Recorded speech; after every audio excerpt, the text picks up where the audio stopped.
Thank you very, very much. Appreciate you being here. Appreciate the work that you're doing. I don't think Laureen Cummings needs much of an introduction, but Laureen, of course, ran for Congress a year or so ago, and hopefully she may consider doing that again.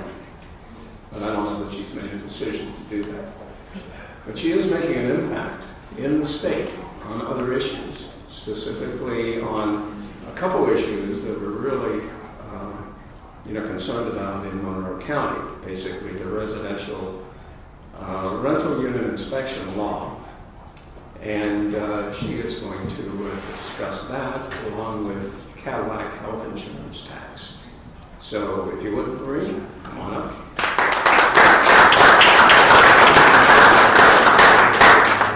Thank you. So I don't have to lift my head up anymore, right? Are you okay? Residential rent units, I was here last time and discussed those. For anyone that wasn't here and you're not sure what that is, these are new ordinances that are trying to be passed at your local level in your city council meetings. They want to do inspections on any rental property, and they waive the Fourth Amendment right of all of your tenants and your landlords to do this. In Wilkes-Barre, we just had the Mayor Layton, decided that he was going to change a 3-strike law to a 1-strike law.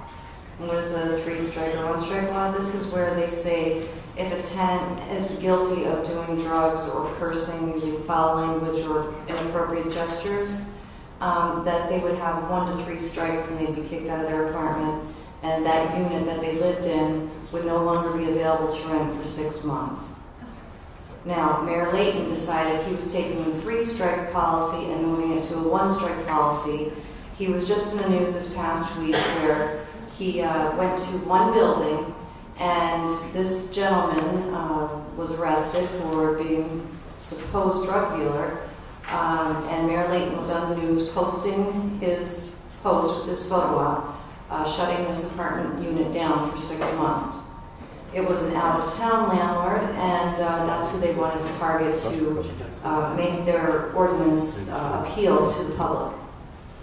The next day, this gentleman came out that is the landlord, and he said that he's suing the city of Wilkes-Barre because the ordinance that they passed, which required a project manager if you don't live within 20 feet or 20, can you hear me?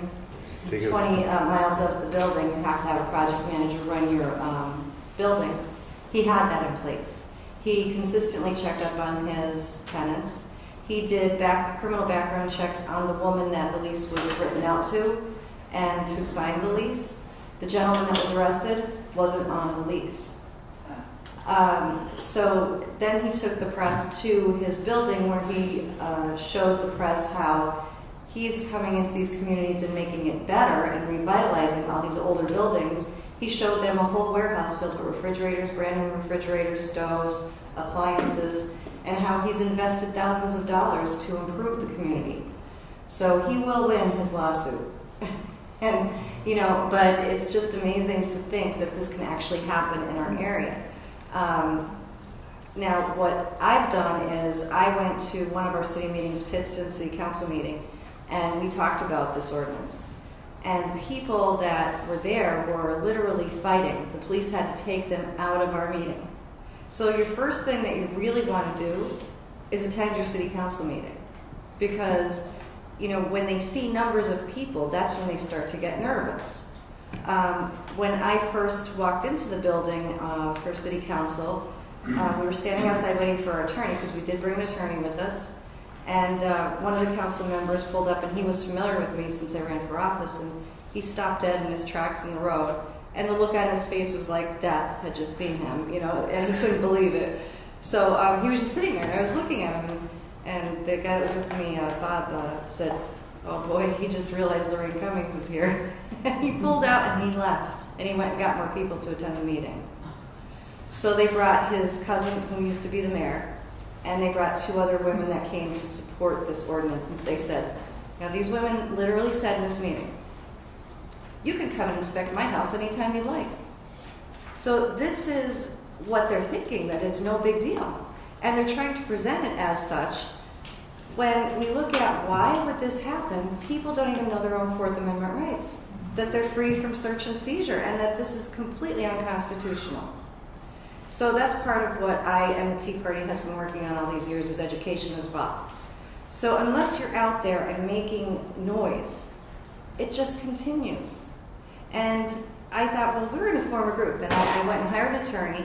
The group is now called we're at www.NEPALTA.com. That's all, NEPALTA.com.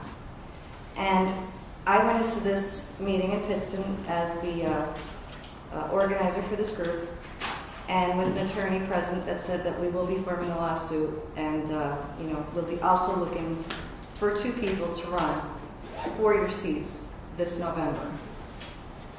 Now, that kind of gets people's attention, because why they ever announced all this past June and July is amazing to me, because they're all running for office. So this is your time. This is the time to get into these city council meetings and make a difference. We have just been contacted by the City Council of Pittston, and they would like to meet. So we're going to continue our work. We'll be up in your area as well. If you know anyone in East Stroudsburg that's looking to run, Pete Begley has decided to be the contact person for our group here in East Stroudsburg, and we're so happy to have you. Thank you so much for doing that. And it's so important that you spread the news. If you don't go to the council meeting, at least tell your family what's going on. Explain it to them so they understand. Tell them about their Fourth Amendment rights. The other issue with these ordinances is these disruptive conduct reports, which are against the tenants' rights. So, which all of it is against the tenants' rights, but their behavior is being monitored. And Eastburg's is online at eastburg.org. Please go and read Ordinance 1261. Please, I beg you. When you read this ordinance, you're going to be shocked. It's very easy to understand, and it's it's well laid out. You don't have to be a lawyer to read it. So when I read it, I couldn't believe that you didn't even have to be on the property to have one of these disruptive conduct reports written up against you if you used foul language or cursed or whatever. When I questioned that, they said it shouldn't have been in the ordinance. They just messed up. They didn't mean to put that paragraph in there. Oh.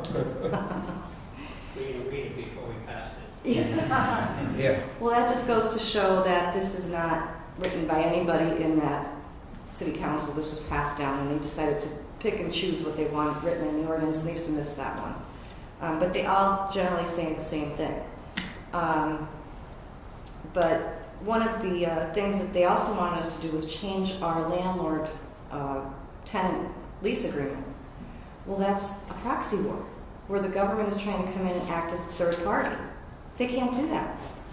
So if you have people that that own property and they're leasing or renting out property, make sure you tell them, do not change your lease. Because first of all, you could get sued from your tenant because you just gave away their rights. You just gave away their Fourth Amendment rights. If you say it's allowed, you make them sign this lease, and you're going to let the government come in and check their apartment without their approval or a warrant, they'll sue you. You can't do it. The government is trying to say the landlord is able to take away the tenant's Fourth Amendment rights. No, they can't. It's illegal.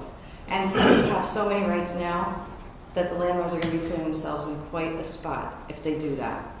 So the group was formed to not only help landlords but tenants as well, so that we know what everybody's rights are, and we're planning on doing seminars in that area so that we can educate the public on that. I was given a piece of paper by the ex-mayor that attended this meeting to prove that it's okay to have these ordinances and that they're legal. And this is precedent. We've had this for years, which is not true either. These were just passed in June and July. They had a fire safety one, and they just kind of added onto it, which is how the healthcare bill was passed. It was a bill that was gutted in the House, and they sent it to the Senate, and they rewrote it as a different bill and then passed it and sent it over to the House because they knew they couldn't get away with it any other way. So now they're trying this at the local level as well. So it wasn't always the law. It didn't always exist. And yes, it can be repealed, it can be changed, and your voice will matter in making that happen. So that's what I have on that subject. Do you want, I can